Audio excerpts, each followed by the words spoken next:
महाराष्ट्रात खूप मोठ्या प्रमाणावर 75 ते 80% लेण्या महाराष्ट्रात आणि काही थोड्या कर्नाटक भागात होतात. त्याचं कारण काय आहे तर या सगळ्या आर्किटेक्चरसाठी कोरीव कामासाठी जो दगड लागतो इग्नियस रॉक तो आपल्या इथे मोठ्या प्रमाणावरती मिळतो. Usually my introduction is of an hour or something rock cut caves. We don't have that much time. ठीक आहे, सो आपण क्विकली पुढे. ठीक आहे, in Maharashtra usually rock cut caves are engraved in basalt rock. त्याच्यामध्ये पण त्यांनी तो एक पाहोळी बसाल्ट म्हणून सांगितलं. He is a geologist, he may give us additional information. पाहोळी बसाल्ट मध्ये युजली मिळतं. But in case of Kanheri the rock type is different. This is not पाहोळी basalt. This is volcanic breccia. हा दगड थोडासा वेगळा आहे. त्याच्यामध्ये तुम्हाला आतमध्ये थोडं क्वार्ट्झाइटचं हे पण दिसतं. पुढे गेल्यावर दाखवेल मी. सो रॉक कट केव्ज आपल्या इथे जास्त प्रमाणात मिळतात का? तो first reason is rock type. Second reason, most of the early caves were affiliated to Buddhism आणि Buddhism was patronised by the traders. In Satavahana times, we had trading relations with Roman Empire, and that trade was facilitated through the ports on the western coast. आपल्या इकडे जी प्राचीन बंदरं होती, भृगुकच्छ म्हणजे भरोच, शुरपारक म्हणजे नालासोपारा, कल्याण म्हणजे कल्याण, सेमिल्य म्हणजे चौल. सो ही जी बंदरं होती यातनं व्यापार झाला. पण माल काही तिथे बनायचा नाही, कुठनं तरी आणला जायचा ना. So there were trade routes like today's highways, and all these rock cut caves, they are located on those corridors because there was an intimate relationship between trader classes and Buddhist monks. ती काय ती मी नंतर कधीतरी सांगते. ठीक आहे, आता Buddhist caves आपण इथे बघतो, पण बुद्धिस्ट केव्स म्हटल्यानंतर usually we have this concept in our mind की हे सगळं एकाच वेळी तयार होतं. But that is not the case. In Buddhist rock cut cave architecture, we see 3 different phases. First phase was called as Hinayana phase. Second phase was called as late Hinayana phase, and third one is Mahayana phase. There is fourth one as well, Vajrayana phase. पण त्याची तेवढी ready दिसत नाही. वेरूळ आणि पन्हाळे काजी वगैरे या भागामध्ये ते दिसतात, पण तेवढं प्रमाण नाही. तर मी हे जे मधलं लेट हिनयाना फेज सांगितलं ना, that terminology was introduced by doctor M K. Dhavalikar. ही एकदम ट्रान्झिशन नाही झालंय हिनयानापासून महायाना. मध्ये एक फेज गेली ज्याच्यामध्ये दोन्हीच्या गोष्टी आपल्याला दिसतात. ती लेट हिनयाना फेज कन्सिडर केली. ठीक आहे, आता हिनयान आणि महायान या दोन महत्वाच्या फेजेस मध्ये एक्झॅक्टली डिफरन्स काय आहे तर in earlier Buddhism Buddha was not worshipped in the form of an idol. मूर्ती पूजा त्यांच्यामध्ये नव्हती. He was worshipped in the form of symbols. Stupa is one such symbol. Then tree in railing is another symbol. पाय याच्यावर ठेवलेलं याला काहीतरी बुद्ध पादका काहीतरी म्हणतात ते एक आहे.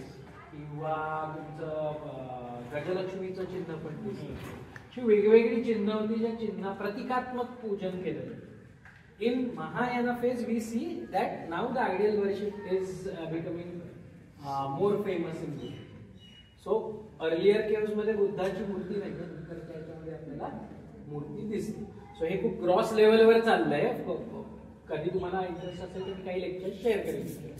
आता बुद्धिस्ट केव्स आपण बघायला येतो त्यावेळेला एक्झॅक्टली काय बघायचं असतं. When we go to see temple we know what we are going to see. तुम्ही बघत असाल उघडे डोळे ठेवून मंदिरात, तुम्हाला माहिती आहे काय बघायचं. बुद्धिस्ट केव्स मध्ये आल्यानंतर काय बघायचं असतं तर बुद्धिस्ट केव्स ते 3-4 प्रकार आहेत. 3-4 प्रकार काय आहे तर सगळ्यात पहिला जो आहे त्याला म्हणतात विहार. विहार म्हणजे काय असतं, अशी एक खोली असते, त्याच्यामध्ये छोटासा असा आडवा बेंच खोदलेला असतो. विहार म्हणजे अशी जागा जिथे Buddhist monk is supposed to reside for certain number of days. हे का अस्तित्वात आलं तर बुद्धिझम मध्ये गौतम बुद्धांनी त्यांच्या मॉन्क्सना सांगितलेलं आहे की तुम्ही एका जागी निवास कायमस्वरूपी करायचा नाही, तुम्ही सतत भ्रमंती करत राहायचे आणि धर्माचा प्रसार करायचा. पण पावसाळ्यातले जे 4 महिने असतात त्या 4 महिन्यांमध्ये तसं फिरणं वगैरे पॉसिबल होत नाही. ऑब्व्हियसली नद्या, त्या काळात ते पूल नव्हते, गाड्या नव्हत्या, नद्या जंगले यातनं जायला लागायचं. त्यामुळे मग ते 4 महिने त्यांना एका ठिकाणी मुक्काम करायला परवानगी होती. त्या काळाला म्हटलं जायचं वसावास किंवा वर्षावास. त्या वसावासाच्या काळात त्यांच्या याच्यासाठी ह्या खोदल्या गेल्या, खोल्या तयार केल्या गेल्या, त्याला आपण लॉजिंग पण म्हणू. ठीक आहे. त्याच्यानंतर येतो तो म्हणजे चैत्यगृह. चैत्यगृह म्हणजे काय तर मी मगाशी म्हटलं की गौतम बुद्धांची पूजा ही प्रतिकात्मक होती. स्तूप हे महत्वाचं प्रतीक होतं.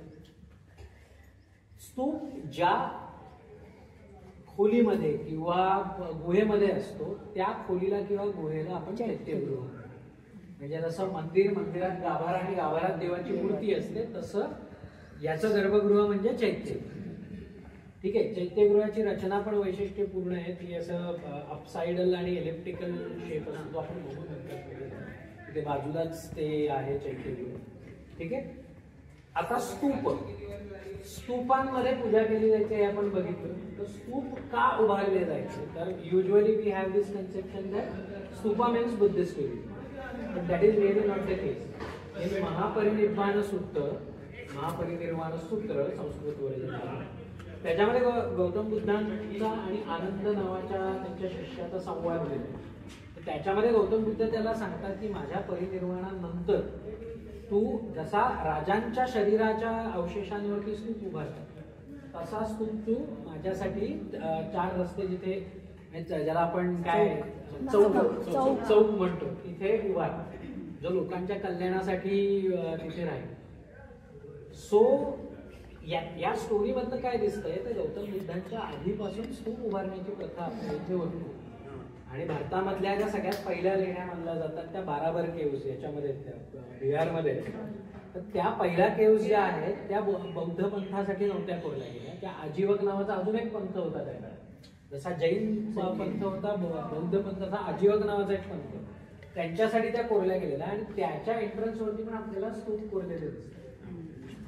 So the worship of stupa was not confined to Buddhism. महाभारतामध्ये सुद्धा स्तूपाचे होते. ठीक आहे.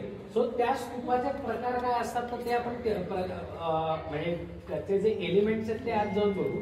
प्रकार मी तुम्हाला सांगतो 4 प्रामुख्याने दिसतात. एक म्हणजे शारीरिक स्तूप. शारीरिक स्तूप म्हणजे ज्याच्यामध्ये गौतम बुद्धांच्या बॉडी रिमेन्स अवशेष, त्यांच्या शरीरात शारीरिक अवशेष असतात त्याच्यावर स्तूप उभारतो. दुसरा जो आहे तो पारिभौगिक स्तूप. पारिभौगिक स्तूप म्हणजे त्यांच्या जीवनातल्या रोजच्या वापराच्या ज्या गोष्टी आहेत, त्यांचं भिक्षापात्र असेल किंवा त्यांचं वस्त्र असेल त्याच्यावरती स्तूप. तिसरा जो आहे तो औद्देशिक आहे. औद्देशिक स्तूपामध्ये काय असतं की कोणाच्या in the memory of someone I am erecting this. हे जे आहेत हे सगळे औद्देशिक स्तूप आहेत, ते औद्देशिक स्तूप कोणाच्या तरी आठवणीत स्मरणार्थ ते बांधतात. आणि चौथा प्रकार जो आहे तो काम्यक स्तूप किंवा काम्य स्तूप. खाली मी तुम्हाला ते स्तूप बघायला सांगितले ते काम्य स्तूपाचं होतं. काम्य स्तूप म्हणजे काय तर अगदी आपल्या समजेल अशा भाषेत सांगायचं तर नवसाचं, माझं हे काम होऊ दे, मी तुला हे वाहीन ते वाहीन, तसं माझं हे काम होऊ दे, मी स्तूप. ठीक आहे. आता स्तूपाच्या एलिमेंट्स आपण आज जाऊन बघू असं मी म्हटलं. ठीक आहे. त्याच्यानंतर जो प्रकार येतो ना इथे तुम्हाला आता उभं राहून बघायला लागेल. ठीक आहे. जाताना बघू. पाण्याची टाकी. त्या काळामध्ये इथे राहायची व्यवस्था होती. म्हणजे नंतरच्या काळात कसं झालं सांगतो. पहिले सुरुवातीचा काळ याच्यामध्ये फक्त 4 महिने वर्षावासापुरतं राहिलेलं आहे. नंतरच्या काळामध्ये these monasteries became permanent centers of residence. Some of the monasteries got converted to the university. Kanheri was one such important university. ठीक आहे, त्यामुळे मग इथे संपूर्ण वर्षभर वस्ती व्हायला सुरू झाली. त्यामुळे पाण्याच्या टाक्या, त्याला पाणपोळी असा उल्लेख शिलालेखांमध्ये मिळतो. ठीक आहे. सो कान्हेरीचं वैशिष्ट्य इकडचं जलव्यवस्था. सो त्यांनी ज्या काळामध्ये या लेण्या खोदल्या गेल्या, साधारण इसवी सन पूर्व 2रं शतक ते इसवी सनाचं 10-11व्या शतकापर्यंत इथे लेणी खोदण्याचं काम सतत चालू होतं. 1200 वर्ष जवळपास चालू होतं. आता त्या काळामध्ये, सुरुवातीच्या काळामध्ये, सातवाहन कालखंडामध्ये त्यांना जमिनीखालच्या पाण्याचे स्रोत डोंगरात कसे शोधायचे ते माहित नव्हतं. त्यामुळे इथे तुम्हाला कुठे विहिरी नाही. इथे त्यांनी काय केलंय, पावसाचं पडणारं पाणी वेगवेगळ्या लेवल्सवरती टाक्या खोदल्या आहेत आणि त्या एकमेकांना चॅनल्सनी कनेक्ट केल्या. एक टाकं ओव्हरफ्लो झालं की दुसऱ्या टाक्यात पाणी जातं, दुसरं ओव्हरफ्लो झालं की तिसऱ्या, इथे खाली दिसेल पाणी.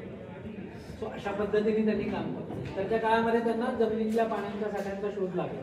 वराहमिहिराचा जो बृहत संहिता नावाचा ग्रंथ आहे, त्याच्यात ती सगळी पद्धत त्यांनी लिहिली. 6व्या-7व्या शतकातला 6व्या ग्रंथ. ठीक आहे. सो आपण काय काय बघितलं, चैत्यगृह, विहार, पाण्याची टाकी. याच्या व्यतिरिक्त आपल्याला मंडप नावाचा पण एक प्रकार आहे.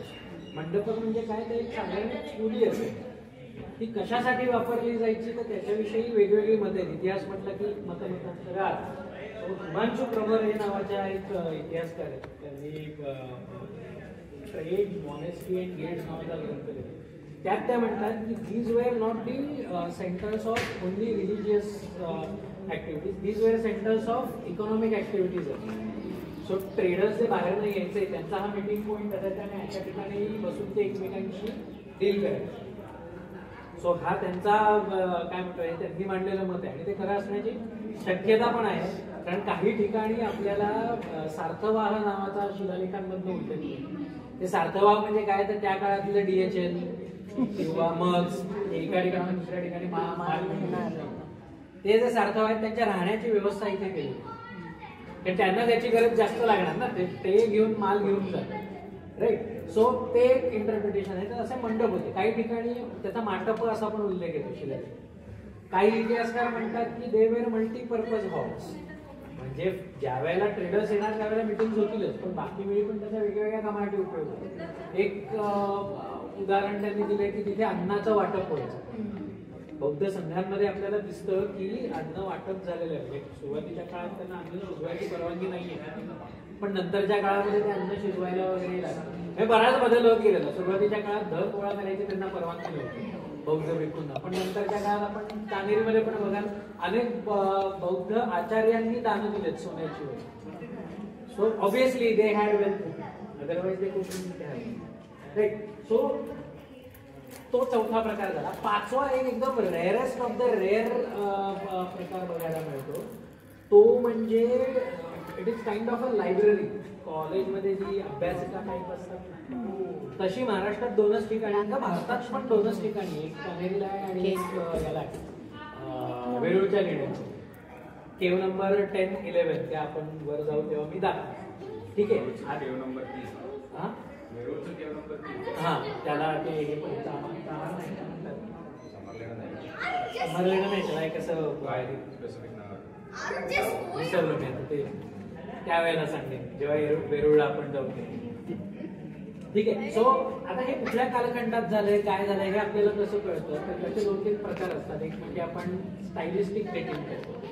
म्हणजे सोप्या भाषेत सांगायचं झालं तर नोकियाचे मोबाईल आज आपण वापरतो का, पण एखादा आपल्याला नोकियाचा मोबाईल मिळाला तर आपण सांगू शकतो अरे हे त्या काळातलं होतं. तसंच स्टायलिस्टिक पॅटर्न्स आपल्याला रॉकेट प्लेअर्समध्ये दिसतात. ते कसे ते आपण तिकडे जाऊ तेव्हा बघू. एक मी तुम्हाला ऑलरेडी सांगितलं, जे मूर्ती दिसतात आधी मूर्तीच नाही. ठीक आहे. Stylistic dating is one such pattern. Another is sometimes we come across inscriptions. इथे एक शिलालेख दिसतोय. ठीक आहे. याची लिपी आहे ब्राह्मी आणि भाषा आहे प्राकृत. असं तिथेही एक मागे आणि तिथेही एक. That changes over the period of letter.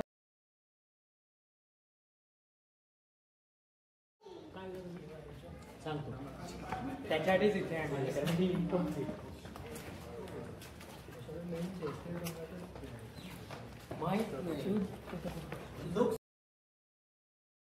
याच्यातनं केलेली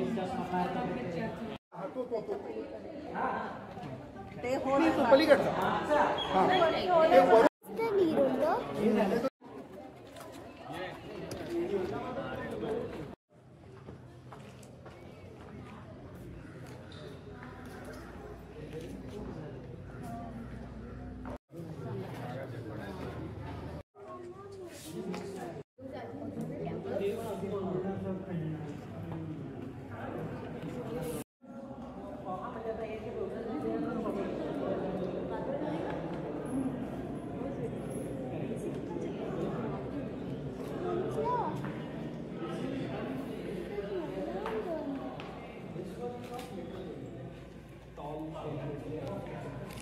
आपण जेव्हा आज जातो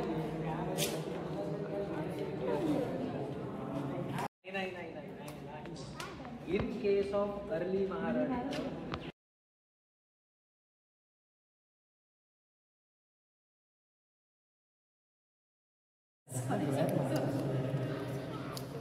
काम अर्धवट राहील.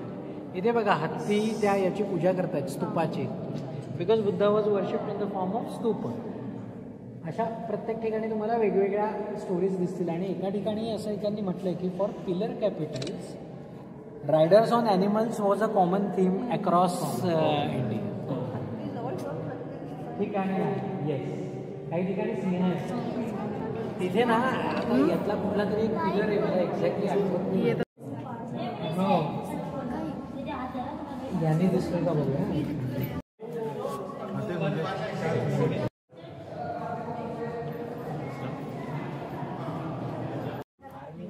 इथे ते बघा छत्रावली दिसते. छत्रावली सुरुवातीच्या काळात डोक्यावर धार्मिकाच्या वरती यज्ञ, याला यज्ञवेदी म्हणतात उलटी. आणि त्याच्यावरती जो आहे ही छत्रावली, कनेक्टेड टू द. आता इथपासूनचा हा पोर्शन सुरुवातीच्या काळात लाकडी असायचा. ते कसं कळतं आपल्याला, तर तो भारवीचा जो स्तूप आहे ना त्याच्या बाजूचा स्तूप जो बघा आपले Siddharth will be able to decide. 5 मिनिटं बसायचं.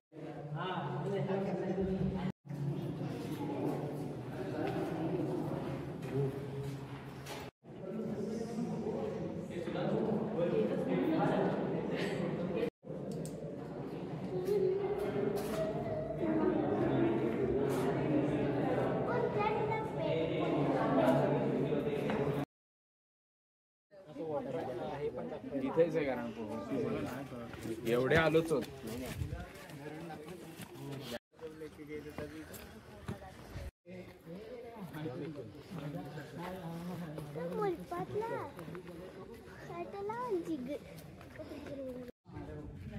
ठीक आहे. आता इथे आणण्याचं महत्वाचं कारण काय होतं,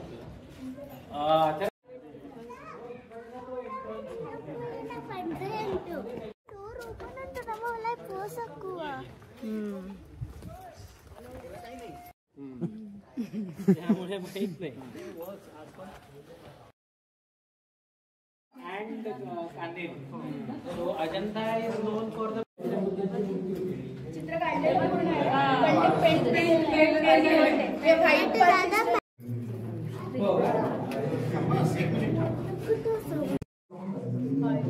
इथे पण आहे.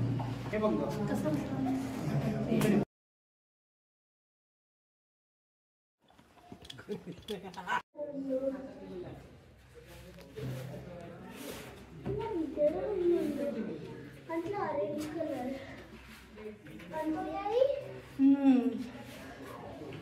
Made organiser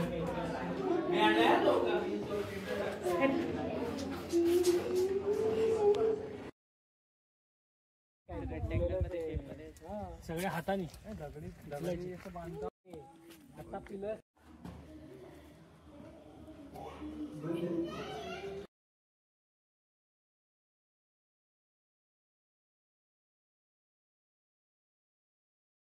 No.